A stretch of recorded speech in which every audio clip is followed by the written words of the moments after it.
Halo semua, salam sejahtera Malaysia. Selamat datang ke channel Fels Lifestyle. Ini satu pendedahan baru daripada Jabatan Peguam Negara ataupun AGC.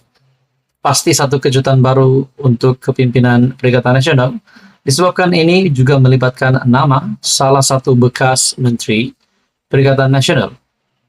Nah, saudara-saudara, tuan-tuan dan puan, dalam satu artikel dari Harapan Daily, menyatakan AG tolak representasi kes penyelewengan minyak masak anak Hamzah Zainuddin. Nah, setelah membaca artikel ini, setelah orang ramai melihat artikel ini, tidak mustahil ada spekulasi yang bakal dibuat. Adakah anak kepada Hamzah Zainuddin, keluarga Hamzah Zainuddin ini mungkin bakal dikenakan tindakan undang-undang sehingga berisiko untuk masuk penjara? Nah, di dalam artikel dari Harapan Daily, Jabatan Peguam Negara AGC menolak permohonan representasi yang dikemukakan peguam kepada anak seorang bekas menteri bagi menggugurkan pertuduhan penyelewengan berkaitan minyak masak bersubsidi. Perkara itu dimaklumkan Timbalan Pendakwa Raya Kementerian Perdagangan Dalam Negeri KPDN Nur Alimah Muhammad Sanusi di hadapan Hakim Mazni Nawi pada prosiding di Mahkamah Session Seremban. Muhammad Faisal Hamzah, 39 tahun, yang juga anak kepada Datuk Seri Hamzah Zainuddin, didakwa atas 9 pertuduhan mengemukakan dokumen palsu dan memiliki barang kawalan minyak masak melebihi had dibenarkan tahun lalu. Nur Alimah memaklumkan hanya menerima representasi daripada Muhammad Faisal, manakala seorang lagi tertuduh, Azizul Abdul Halim, berumur 55 tahun, yang berdepan pertuduhan sama, masih belum mengemukakannya. Pada tarik lalu, prosiding pihak peguam bela, Azizul ada menyatakan akan hantar representasi, tetapi sehingga kini belum dihantar. Bagi representasi dihantar, peguam Faisal ditolak. Mohon ditetapkan tarik bicara kes ini, katanya. Terdahulu, Peguam Nasuha Badrul Din dan Indran Kumaraguru yang mewakili Muhammad Faisal berkata, pihaknya menghantar permohonan representasi pada 28 Jun lalu. Sementara Peguam Hasnan Hamzah yang mewakili Azizul pula memberitahu mahkamah bahwa pihaknya belum menghantar permohonan representasi. Namun, bagi memudahkan mahkamah, beliau meminta mahkamah menetapkan tarik bicara. Mahkamah kemudiannya menetapkan perbicaraan pada 5 Jun, 7, 14, 21, dan 28 Ogos 2024 dengan memanggil 15 saksi untuk memberikan keterangan. Media pada 5 April lalu melaporkan 2 pengarah syarikat termasuk anak bekas menteri dihadapkan Mahkamah Session Seremban atas 9 pertuduhan, mengemukakan dokumen palsu, dan memiliki barang kawalan minyak masak melebihi had dibenarkan.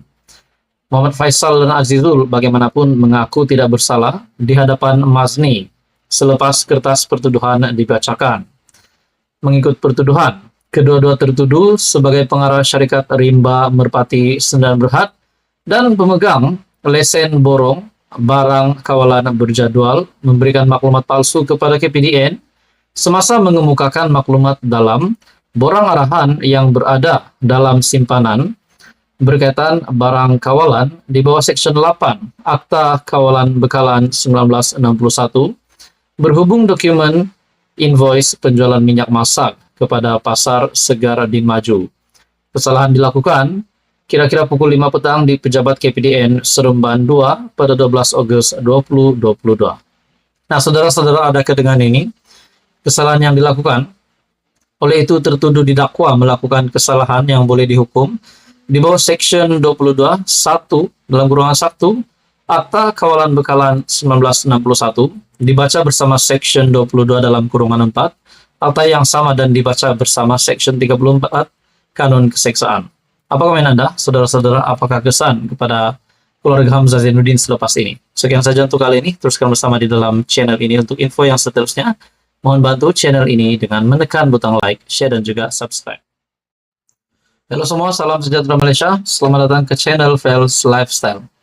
Saudara-saudara, tuan-tuan dan puan yang amat dihormati, sebelum ini kita mendengar dua nama ahli parlimen dari Bersatu dan Perikatan Nasional yang sudah sah menyatakan sokongan terhadap kerajaan perpaduan, yang membuka kepada ruangan ini yang memulakan sokongan ini adalah Iskandar Zulkarnain, MP Kuala Kangsar.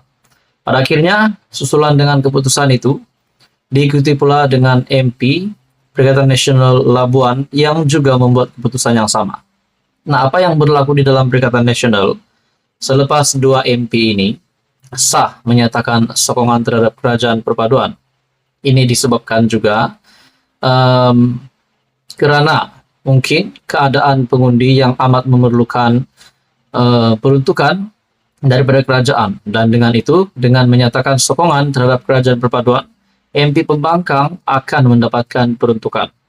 Nah, persoalan yang timbul adalah, adakah selepas ini ramai lagi MP dari pembangkang dari Perikatan Nasional, mungkin dari Bersatu, dan mungkin selepas ini tidak mustahil juga daripada PAS akan membuat keputusan yang sama.